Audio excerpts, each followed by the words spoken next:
There are wounds that never heal on the body, but there are also wounds that never heal in the soul, and sometimes the only way to survive both is to walk through hell itself and come out the other side carrying nothing but hope.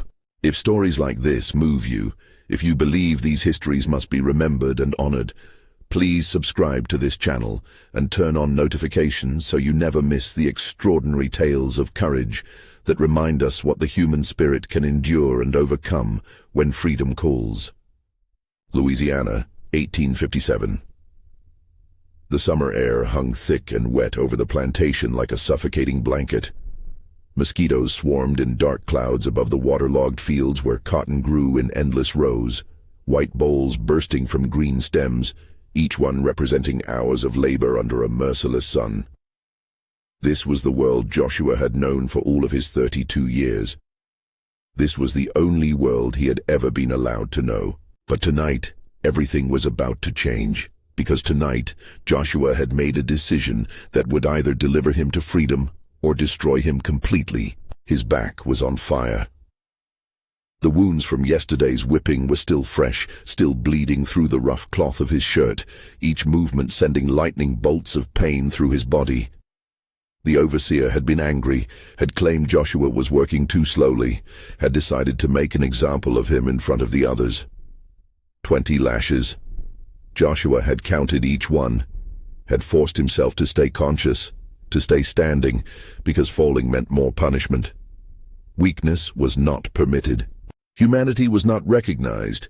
You were property, and property that broke was property that lost value. But as Joshua had stood there, tied to the whipping post, feeling the leather tear into his flesh, something inside him had broken in a different way. Not his spirit, but his compliance. Not his will to survive, but his willingness to survive as a slave. If I'm going to die, he had thought as blood ran down his legs, let me die free. Let me die trying to be free. Now, in the darkness before dawn, Joshua crouched in the slave quarters, his meager possessions wrapped in a cloth tied to his belt. He had one piece of dried meat, one small knife he had stolen months ago and hidden with desperate care. And he had information, gathered over years of careful listening, about the swamps to the north, about the paths that led through them, about the communities of escaped slaves who lived hidden in those dark waters, about the routes that eventually led to free states. But most importantly, he had a reason beyond his own survival. Somewhere to the north, possibly in Tennessee, possibly further, was Sarah. His wife, sold away 3 years ago when their master had needed money, torn from Joshua's arms on a spring morning while he was working in the fields. He had returned to find her gone, had fallen to his knees screaming her name, had been beaten for his grief. And with her, taken while still nursing at her breast, was Grace, their daughter, who would be 5 years old now if she had survived, if she was being fed enough, if she was being treated with even the barest hint of mercy. Joshua had no guarantee he would find them.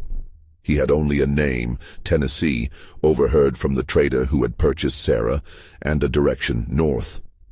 But it was enough. It had to be enough. Because the alternative was to stay here, to accept that his family was gone forever, to live out his days as property. And that was a future Joshua could no longer accept. The first light of dawn was still an hour away when Joshua slipped out of the quarters. The other slaves were still sleeping, exhausted from yesterday's labor. The overseer's house was dark. The master's mansion sat silent on the hill above the fields. Dogs were chained near the stables. But Joshua had brought scraps of meat laced with herbs that would make them sleep, had thrown these over the fence the night before. Everything had been planned with the careful attention of a man who knew he would only get one chance. Joshua moved through the shadows like smoke, his feet finding the softest ground, his body remembering years of moving quietly, of trying to be invisible, of understanding that survival often meant being unseen. He crossed the cotton fields, moved past the sugar cane that grew near the property line, and finally reached the tree line where cultivated land gave way to wilderness.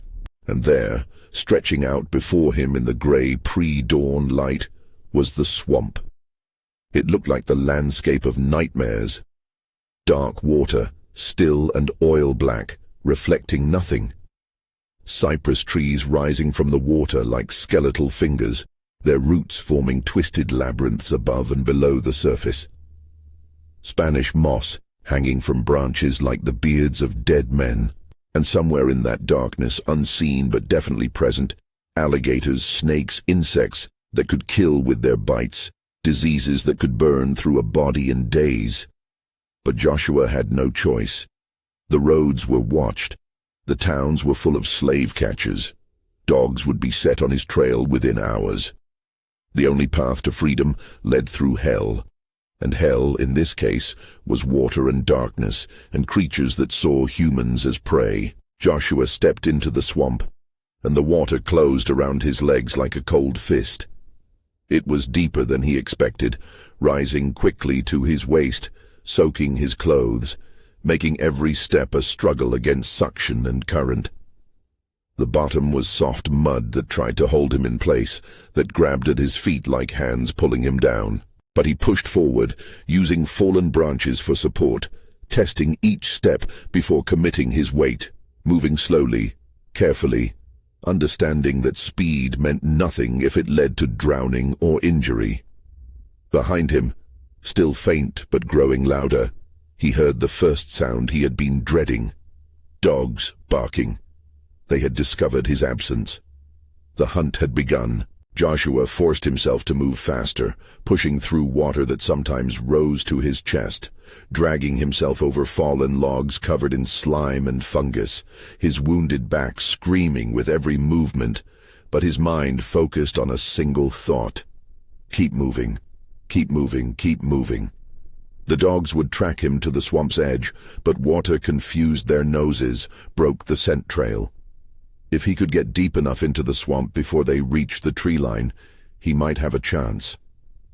The sun was rising now, pale light filtering through the canopy, transforming the swamp from absolute darkness into a world of green shadows and glinting water. Joshua could see more clearly, which meant he could move faster, but it also meant he could be seen. He looked for dense vegetation, for places where the tree cover was thickest, for roots that would hide him from anyone searching from the shoreline. An alligator slid off a log 15 feet to his left, disappearing into the water with barely a ripple. Joshua froze, his heart hammering. He had grown up hearing stories about alligators, about how they could swim faster than a man could run, about how they dragged their prey underwater and held them there until they drowned.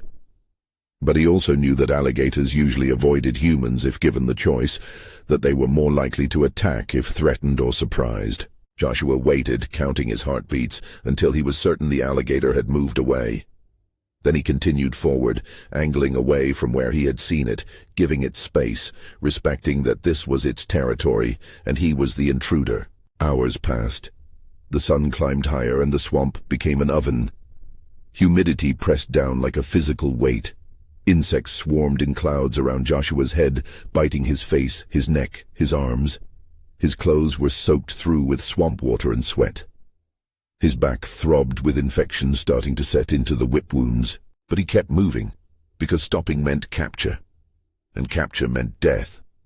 Either quick from a bullet, or slow from another whipping that would finish what yesterday's had started. By midday, Joshua had lost all sense of direction. The swamp looked the same in every direction, endless water and trees and shadows.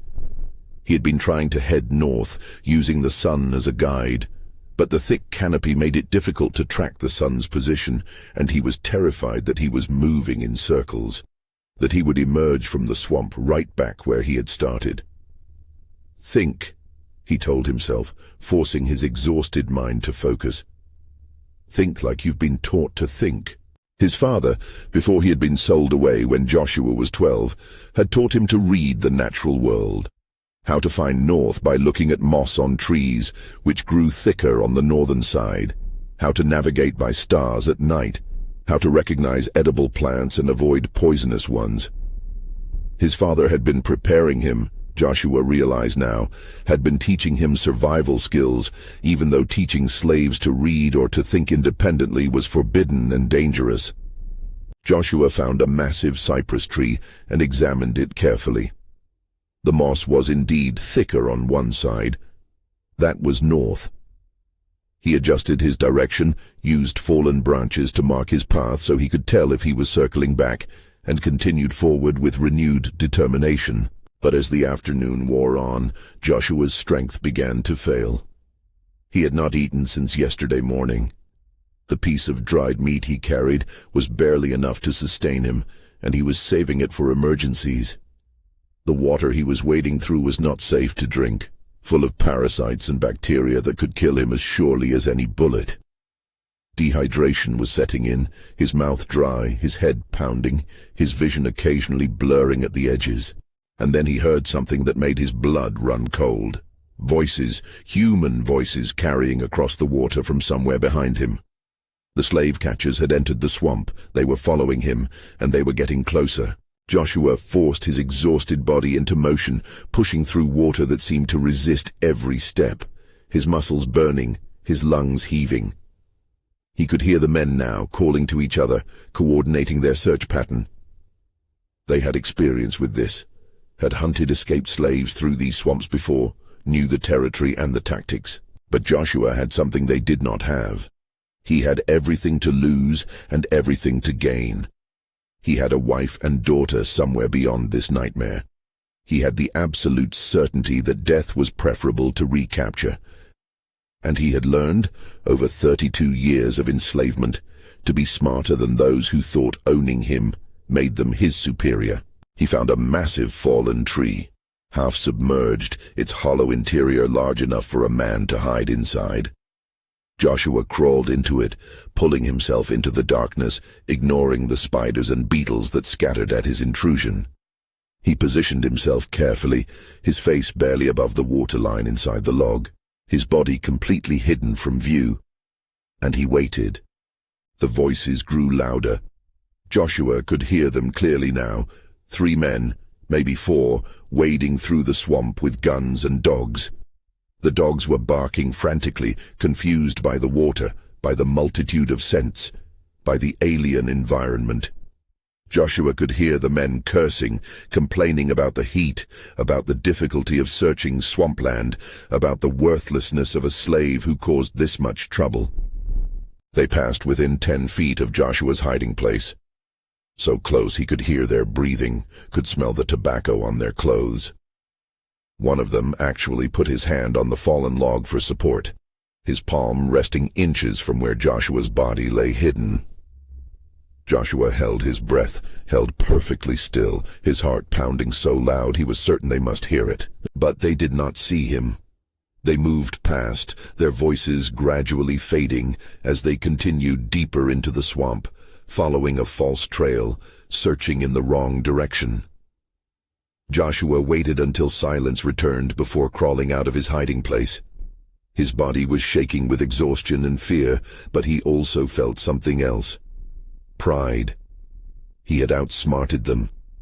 He had used their assumptions against them, had hidden in plain sight, had trusted his intelligence over their force, but he could not celebrate yet. Night was falling, and he needed to find a place to rest, somewhere safe from both animals and men. He also desperately needed clean water and food. He had been moving for nearly 18 hours with minimal rest and no sustenance. His body was approaching its limits. As darkness deepened, Joshua found a small island of solid ground, barely 10 feet across, rising from the swamp like a miniature mountain. He climbed onto it, his legs trembling, and collapsed against a tree. For the first time since escaping, he allowed himself to truly rest, his eyes closing, his body surrendering to exhaustion. But even as he rested, his mind was working. He thought about Sarah, about the last time he had seen her face, the way she had looked at him as the trader led her away, her eyes full of love and sorrow and desperate hope that somehow they would find each other again. He thought about Grace, about the baby he had held exactly 3 times before she was torn away. about whether she would even remember him, about whether she was alive. And he thought about freedom, that abstract concept that had sustained him through years of bondage, that word that meant everything and nothing simultaneously because he had never experienced it.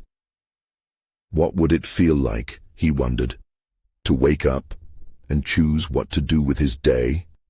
To walk down a street without papers, to earn money for his labor, to be married to Sarah legally, recognized by law and custom, to raise Grace without fear that she would be sold away on someone's whim. Joshua did not know, but he was determined to find out, or die trying. He slept fitfully that night, waking at every sound, every splash in the water, every rustle in the vegetation. But nothing threatened him, and when dawn came, he was still alive, still free, still moving towards something he could barely imagine. The second day in the swamp was worse than the first. Joshua's back was infected now. He could feel the fever starting, the heat radiating from the wounds. He had no medicine, no bandages, nothing to treat the injury beyond the dubious cleansing of swamp water that was as likely to introduce new infections as cure existing ones. But he had no choice. He either kept moving or he died. And dying here meant Sarah and Grace would never know he had tried to reach them. He found a stream of moving water mid-morning, and though it was still brown with sediment, it was cleaner than the stagnant swamp water. Joshua drank deeply, ignoring the risk, because dehydration was a certain death, while waterborne illness was only a possibility. He also found cattails growing near the stream, and he remembered his father teaching him that their roots were edible. He dug several up with his hands and his small knife, washed them as best he could, and ate them raw. They were starchy and bland, but they were food, and his body accepted them gratefully. Strengthened slightly by food and water, Joshua continued north, following the stream because streams led to rivers, and rivers led to destinations, to places where people lived, to potential paths out of this wilderness. But the fever was getting worse. By afternoon, Joshua was shaking with chills despite the oppressive heat. His vision was blurring, and he was having difficulty keeping his thoughts organized. He knew these were dangerous signs, knew that infection could kill as surely as drowning or alligators. But there was nothing he could do except keep moving and hope he reached help before the fever overwhelmed him completely. He saw them just as the sun was setting on his second day in the swamp. Buildings. Or rather, the remnants of buildings, partially submerged, constructed on stilts above the water. A community hidden deep in the swamp where no slave catchers would venture.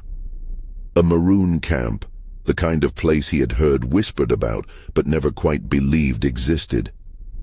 Joshua approached carefully, his hands visible, calling out softly, identifying himself as an escapee, as someone seeking help and not causing harm. For a long moment, nothing happened.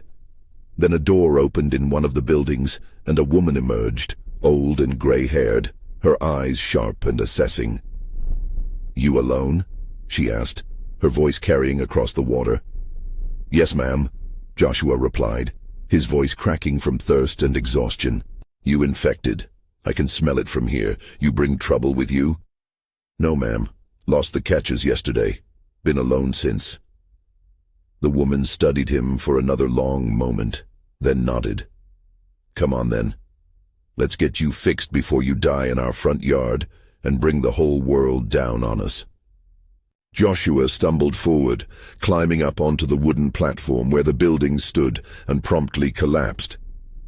He had reached the edge of what his body could endure, had pushed past limits he did not know he had, and now that he had found relative safety, his body simply surrendered. He woke in darkness, lying on a pallet in a small room, his back on fire, but in a different way now.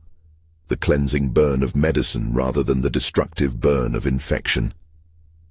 The old woman sat beside him, mixing herbs in a wooden bowl. "You got lucky," she said without preamble. "Another day, and you would have lost that arm to blood poisoning. As it is, you're going to hurt for a while. but you'll live." "Thank you," Joshua whispered, his voice barely audible. "Don't thank me yet. You're not out of danger. This place is safe, but it ain't free. You stay here, you work with us, you contribute to this community. We all escaped. We all survived. But we survived together. You understand?" "Yes, ma'am." "My name is Ruth. I've been here 15 years, since before this place had proper buildings, when it was just platforms in the trees. There's about 30 of us now, all escapees, all building a life in the only place the masters won't follow." Joshua tried to sit up, winced at the pain. "I need to keep moving. I'm looking for my wife and daughter. They were sold 3 years ago, I heard, Tennessee. I need to find them." Ruth's expression softened slightly. "Boy, you barely survived 2 days in this swamp. You got weeks of healing ahead of you before you can travel. Tennessee is hundreds of miles north, through slave states where every white face is a potential enemy. You need to be smart about this, need to be healthy and prepared. But every day I wait is a day they're suffering, a day something could happen to them. And every day you wait is a day you get stronger, get knowledge, get prepared to actually have a chance of succeeding."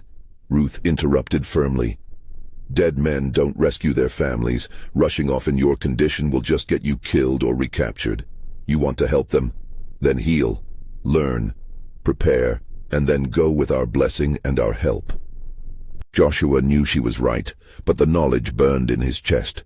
He had risked everything to escape, had survived torture and swamps and slave catchers, and now he was being told to wait, to rest, to be patient when every instinct screamed at him to keep moving.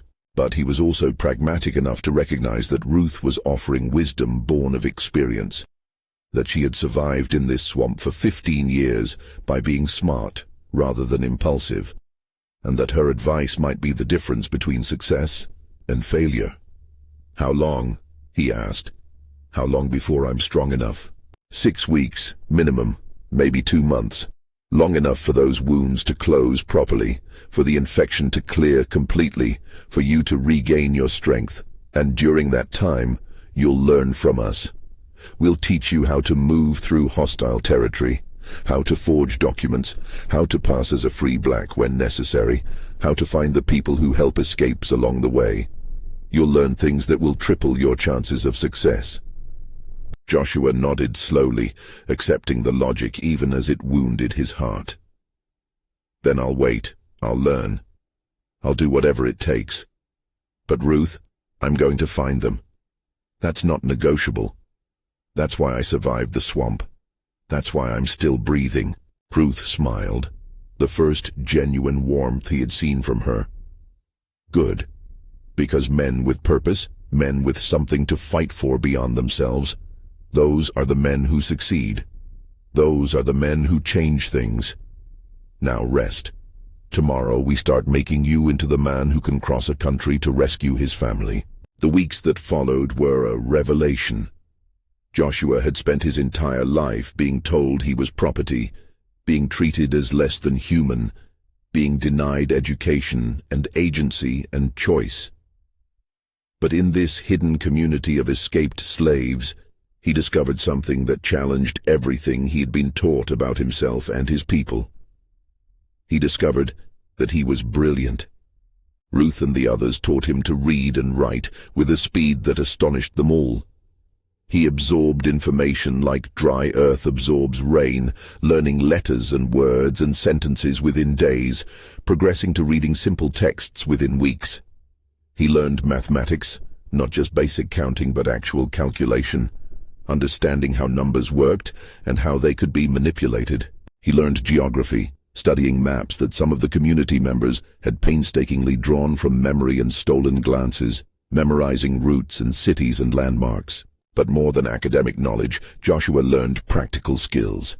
He learned how to forge travel documents, carefully copying the handwriting styles used in official papers, understanding the specific phrases and formats that made a document believable. He learned how to dress and speak like a free black person, how to carry himself with the confidence of someone who had papers and rights, how to navigate the complicated social codes that separated enslaved people from free blacks from whites. He learned from a man named Isaac, who had escaped from Mississippi, how to fight when necessary, how to use his body as a weapon, how to disable an opponent without killing them, because murder would bring investigations that could endanger everyone. He learned from a woman named Hannah, who had escaped from Alabama, how to heal with herbs, which plants could treat fever, which could stop infections, which could help with pain. And he learned from everyone the networks that existed to help escaped slaves. The Underground Railroad was not a single organized system, but a loose connection of individuals and groups. Some white abolitionists who risked their lives to help. Some free blacks who offered shelter and guidance. Some enslaved people who passed information and occasionally hid escapees. Ruth gave Joshua names, places, code words he could use to identify himself to potential helpers along his journey. But never trust completely, she warned him. There are betrayers everywhere, free blacks who will turn in escapees for reward money, whites who pretend to help but actually work with slave catchers. You have to trust your instincts, watch for signs of danger, and always have an escape plan. As his body healed and his knowledge grew, Joshua began to feel something he had never felt before. Power. Not physical power, though his strength was returning, but intellectual power. The understanding that he could learn, could plan, could strategize, could use his mind to navigate challenges that brute force could never overcome. He thought about all the years he had been told he was inferior, incapable of higher thought, suited only for manual labor. And he realized, with a combination of rage and grief, how thoroughly those lies had been designed to keep him enslaved, how much of slavery's power came not from physical chains, but from psychological ones, from convincing people that they were less than human and therefore deserved their bondage. But he was not less than human. He was brilliantly, magnificently human, capable of remarkable intelligence and creativity and resilience. And so was everyone else in this hidden community, all of them proof that the entire system of slavery was built on lies, that the claimed superiority of the enslavers was nothing but self-serving fiction maintained through violence and propaganda. This realization was as liberating as any physical escape. Joshua understood now that claiming his freedom was not just about geography, about crossing from slave states to free states. It was about claiming his full humanity, about refusing to accept the diminished version of himself that slavery demanded, about insisting on his right to think and learn and grow and love and be recognized as a complete human being. After 7 weeks in the Maroon camp, Joshua was ready. His back had healed, leaving raised scars he would carry forever, but no longer causing pain or limiting his movement. He had gained back the weight he had lost, his body strong again, his mind sharp. He had forged documents identifying him as James Freeman, a free black carpenter from Virginia, traveling to Tennessee to seek work. He had clothes that looked respectable without being so fine they would attract attention. He had money, a small amount that the community had collectively contributed, knowing that Joshua would pay it forward by helping others when he could. The night before his departure, the entire community gathered to send him off. They sang songs of freedom and resistance, old spirituals that carried coded messages about escape and hope. They shared a meal, modest but prepared with care, everyone contributing something from their meager supplies. And they offered advice, each person sharing something they had learned in their own journey to freedom. "Remember," Ruth said, standing at the end of the gathering to offer her final words. "You're not just carrying yourself forward, you're carrying all of us. Every escaped slave who makes it, who survives, who builds a free life, is proof that we deserve freedom, is evidence that slavery can be defeated. So you survive, Joshua. You find your family, you build a life, and you remember us." "I will," Joshua promised, his voice thick with emotion. "And when I'm free, when I've found Sarah and Grace, I'll help others. I'll be part of the railroad. I'll pay forward everything you've given me." The next morning, Joshua left the swamp, following paths Ruth had shown him, emerging onto solid ground for the first time in nearly 2 months. He looked back once at the water and trees that had nearly killed him, but had also transformed him. And then he turned north toward Tennessee, toward his family, toward freedom. The journey took 3 months. Joshua traveled mostly at night, sleeping in woods during the day, avoiding main roads when possible. He used his forged documents when necessary, presenting himself as James Freeman, free black carpenter, with a confidence born of practice and preparation. Most white people he encountered barely glanced at his papers, accepting the fiction without question, because he looked and acted like what they expected a free black to look and act like. But there were close calls. In Nashville, a suspicious constable questioned him extensively, clearly doubting his story. Joshua maintained his composure, answered every question with careful detail, and finally produced a letter of reference he had forged, supposedly from a church in Virginia, attesting to his good character. The constable, faced with documentation and a calm, articulate black man who showed no signs of being a runaway slave, eventually let him go with a warning to stay out of trouble. In Memphis, Joshua encountered a slave catcher who specialized in tracking down escaped slaves. The man looked at Joshua with eyes that had seen too much, that had learned to spot the subtle signs of fugitives. Joshua felt the man's suspicion like a physical weight, but he did not panic. Instead, he engaged the man in conversation about carpentry, demonstrating knowledge that only someone with years of experience would have, telling detailed stories about furniture he had built, techniques he had mastered, all true stories but framed as the work of a free tradesman rather than an enslaved craftsman. The slave catcher, thrown off by Joshua's confidence and expertise, moved on to easier targets. But the hardest moments were not the close calls with authorities. The hardest moments were when Joshua saw enslaved people working in fields, saw children who could be Grace's age being sold at auction, saw women who reminded him of Sarah being treated as property. Every time he wanted to stop, to help, to free them all. But he could not. He was one man with limited resources, and his priority had to be finding his own family first. "I will come back," he promised silently each time he passed enslaved people.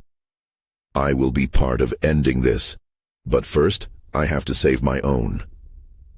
Joshua worked odd carpentry jobs along the way, earning money for food and lodging, building his cover story, establishing himself in each town briefly before moving on. He asked careful questions, listening for any mention of a woman named Sarah sold from Georgia 3 years ago, a child named Grace who would now be 5 years old.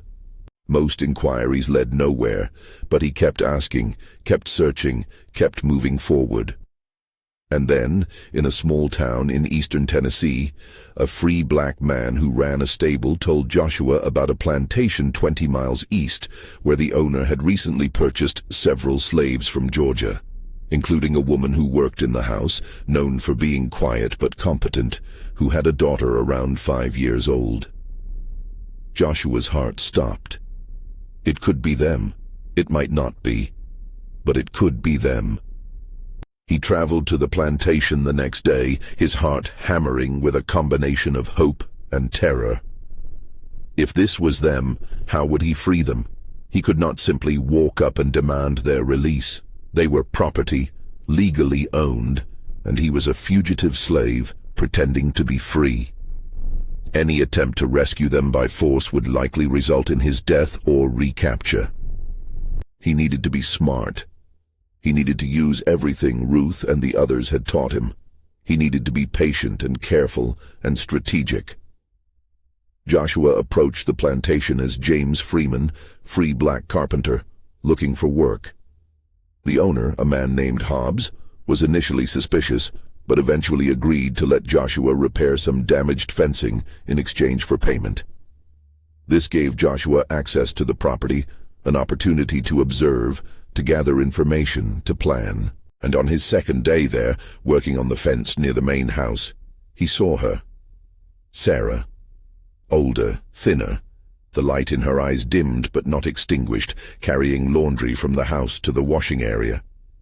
She did not see him at first, focused on her task, and Joshua had to fight the urge to run to her, to grab her, to scream her name.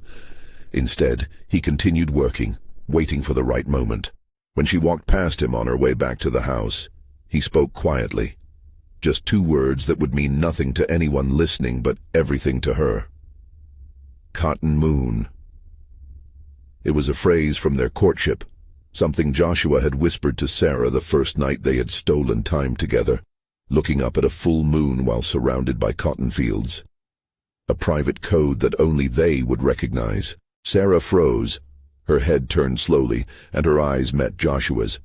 For a moment she simply stared, her face uncomprehending, as if she was seeing a ghost. Then recognition flooded through her expression, followed immediately by terror. She kept walking, showing no other reaction, but Joshua saw her hands trembling as she carried the empty basket. She knew. She had recognized him, and now they both had to figure out how to reunite without getting everyone killed. That night, Joshua waited in the woods near the slave quarters. He had learned the patterns of the plantation, when the overseer made his rounds, when the dogs were locked up, when it was safest to move unseen. Around midnight, he saw a figure emerge from the quarters, moving carefully through shadows, and his heart recognized Sarah before his eyes confirmed it was her. They met in the darkness under a massive oak tree, and for a long moment they simply held each other, 3 years of separation collapsing into a single embrace. Sarah was crying, her whole body shaking, and Joshua held her tighter, afraid that if he let go she would disappear again. "How?" she finally whispered. "How are you here? They said you would never survive, that escaping was impossible, that I should forget you." "I survived because of you," Joshua said, "because I had to find you, because living without you wasn't living at all. But Joshua, you're in so much danger. If they catch you here, if they realize—" "I know, which is why we need to leave, you and Grace. Where is she?" "She's sleeping in the quarters.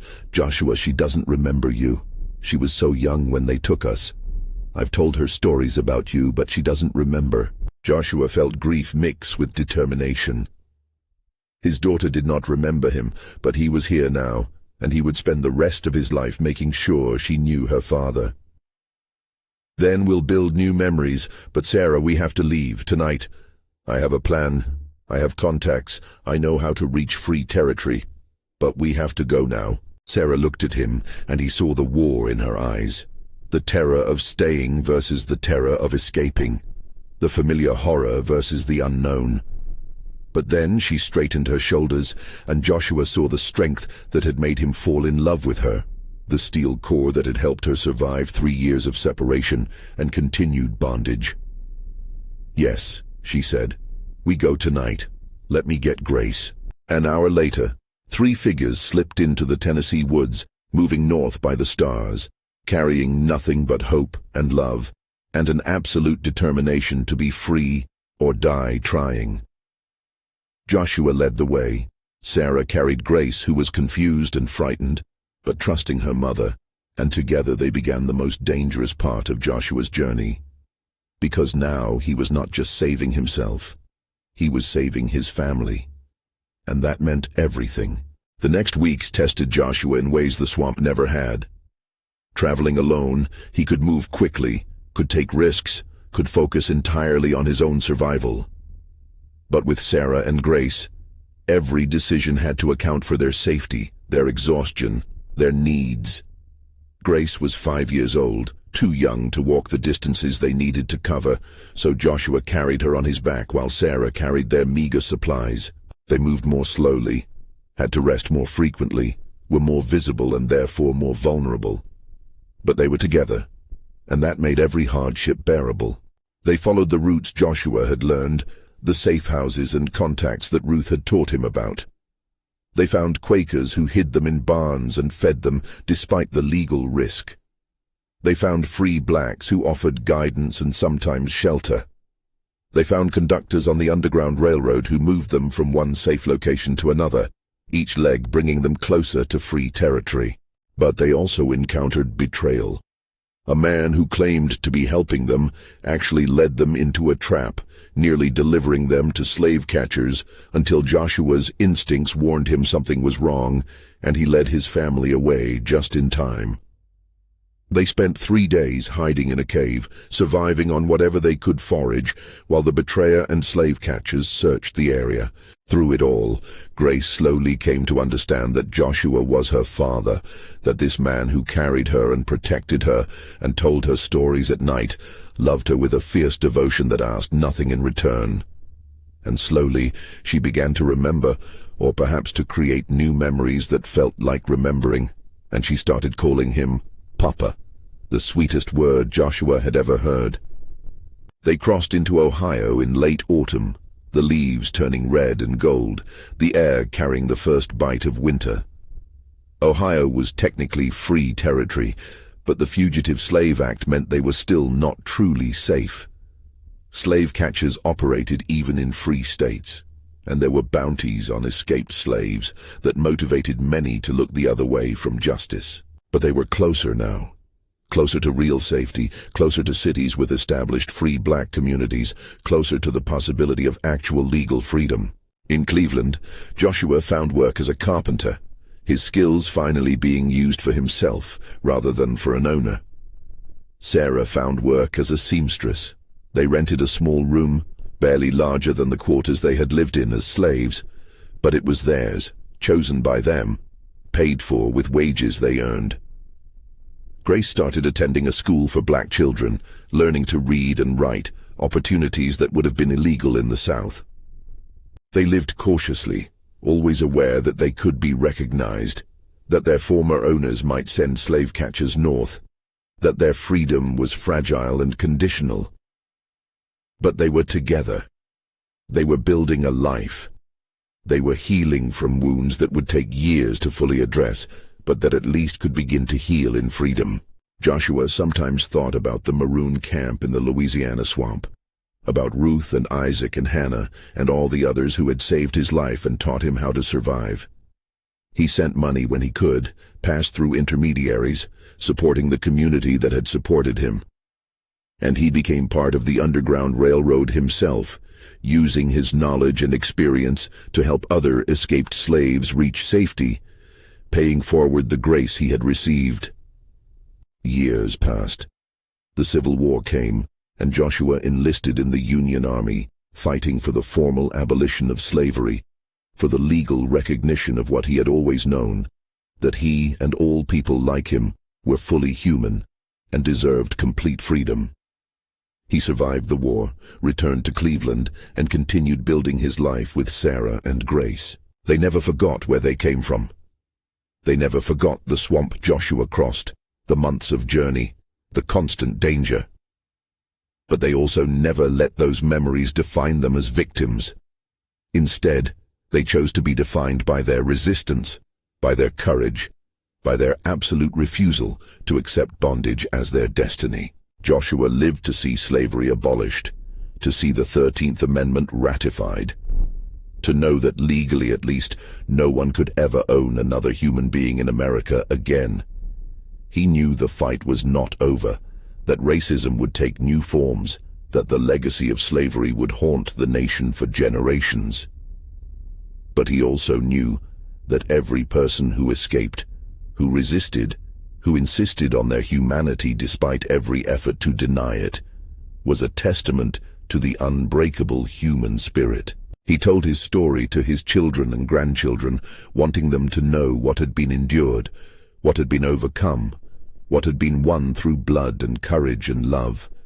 He told them about the swamp, about Ruth and the maroon camp, about the long journey to find their mother and reunite their family. And he told them that freedom was not just a place you reached, but a state of mind you maintained. That being truly free meant refusing to accept anyone's diminished vision of your humanity, meant insisting on your right to learn and grow and love and be recognized as a complete person. Remember, he would say to his grandchildren, holding Grace's children on his knee, these young ones who had been born free and would never know chains.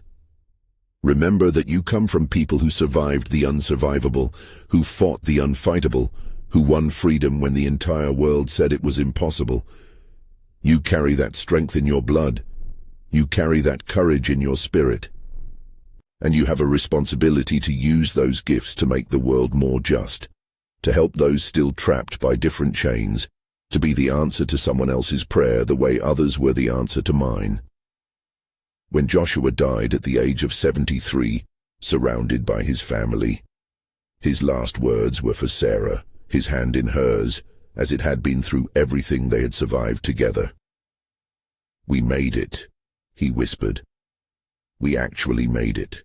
And Sarah, this woman who had been torn from him and found again, who had crossed hostile territory with their daughter, who had built a free life against all odds, smiled through her tears and nodded. "We made it," she agreed, "and we made sure others could make it too. That's our legacy, Joshua. That's what we leave behind."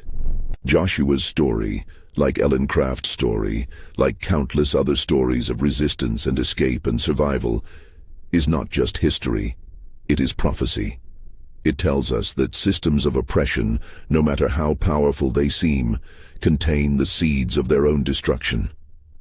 It tells us that the human spirit, when pushed to its limits, discovers resources of courage and creativity that oppressors can never fully suppress.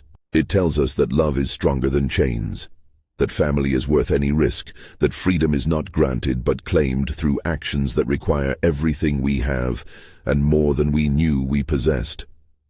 The swamp Joshua crossed was real, full of genuine dangers that could have killed him a dozen times over. But the swamp was also metaphorical, representing the hostile territory that lies between bondage and freedom, the dark and dangerous passage that those seeking liberation must often traverse. Some make it through, some do not. But every attempt, every journey, every act of resistance weakens the system of oppression and strengthens the forces of freedom. When we remember Joshua, when we honor his courage and the courage of all who resisted slavery, we are not just memorializing the past, we are arming ourselves for the present.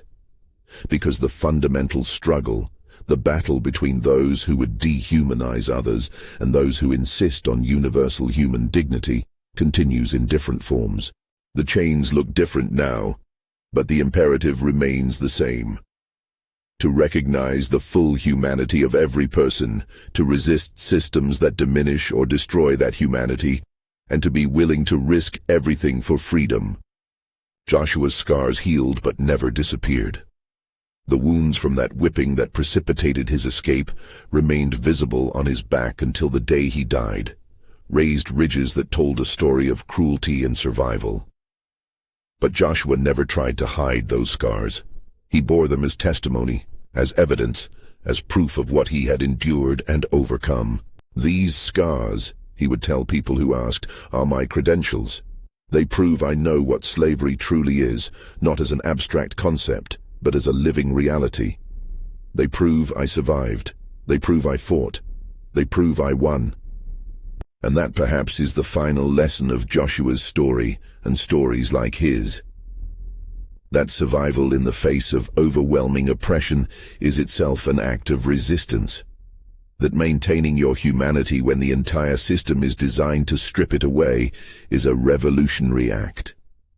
That crossing swamps and hostile territories to reach your family, to claim your freedom, to insist on your right to be recognized as fully human, is not just personal liberation, but political transformation. Because every Joshua who escapes, every Ellen who disguises herself to reach freedom, every Sarah who survives separation and reunites with her family, every Grace who grows up free because her parents risked everything, is a refutation of the lies that slavery depends on. They are living proof that the enslaved are not inferior, not suited for bondage, not less than human. They are proof that given freedom, given opportunity, given recognition of their humanity, people can achieve remarkable things, can build lives of dignity and purpose, can contribute to their communities in ways that enrich everyone. This is why these stories must be told and retold, why we must never forget the courage and intelligence and resilience of those who resisted slavery. Not to dwell in past suffering, but to honor their triumph. Not to see them as victims, but to recognize them as heroes. Not to reduce them to their oppression, but to celebrate their liberation. Joshua crossed a swamp that should have killed him. He survived torture that should have broken him. He traveled hundreds of miles through hostile territory. He found his family against impossible odds. He built a free life and spent that life helping others find freedom. He lived long enough to see slavery legally abolished and to know that his children and grandchildren would never be anyone's property. That is not just a survival story. That is a victory story. That is a testament to what human beings can accomplish when they refuse to accept their chains, when they insist on their dignity, when they risk everything for freedom. And that is why we remember. That is why we honor. That is why we carry forward the work they began, ensuring that the freedom they won is protected, expanded, and extended to all people, everywhere, always. Because Joshua did not just cross a swamp. He crossed into a new vision of human possibility, one where every person is recognized as fully human, where freedom is not conditional or limited, where families cannot be torn apart on someone's whim, where the color of your skin does not determine your destiny. That vision is still not fully realized. But every person who fights for it, who insists on it, who refuses to accept less, is following in Joshua's footsteps, crossing their own swamps, surviving their own trials, claiming their own freedom, and helping others claim theirs. That is his legacy. That is what he and Sarah and Grace and all those who resisted slavery have given us. Not just freedom, but the knowledge of how freedom is won. The understanding that it requires courage and intelligence and resilience and love. May we be worthy of their sacrifice. May we continue their work. May we never forget that freedom is not free, but it is worth everything it costs. This is the story of Joshua, the enslaved man who survived brutal torture and crossed swamps in search of freedom and family. This is the story of one man's impossible journey that proved impossible journeys are possible. This is the story of love stronger than bondage, courage deeper than fear, and hope that survives in the darkest waters. Remember him, honor him, and carry forward the work he began until every person, everywhere, is truly free.